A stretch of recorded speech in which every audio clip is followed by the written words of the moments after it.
we have seen how our first Mapreduce program works with word count. Now let's use it to implement our beloved relational algebra operators.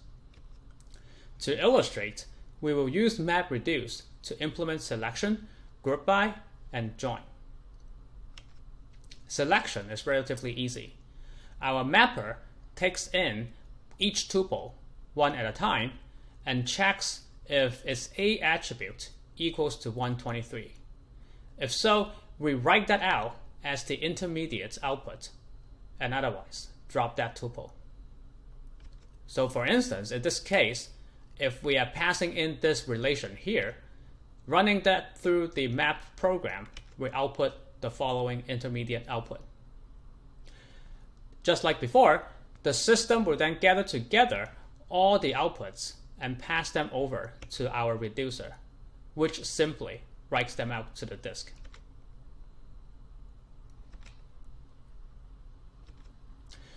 The careful audience will probably notice that we really don't need the reducer here, since it is not doing anything interesting. That's true. This is basically one of the issues in the original Mapreduce design, where every map has to be coupled with a reduce. Spark, later on as we will see, does not have that restriction. Now, how about grouping? Also relatively straightforward as well. Suppose in this case we want to group by R of the A attribute, and furthermore compute the sum of the B attribute.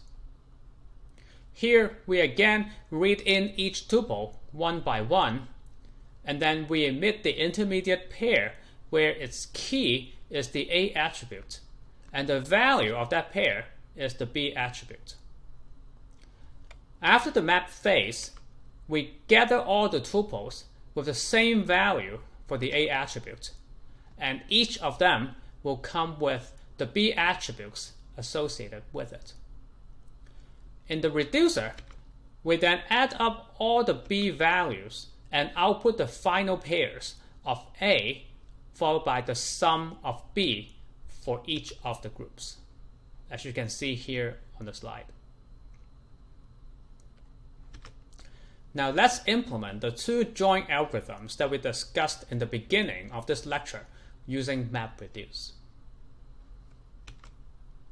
For the partitioned hash join, in our map function, we emit tuples based on their source. If it is a R tuple, then we emit an intermediate, key being the value of the B attribute, and the value being the tuple itself.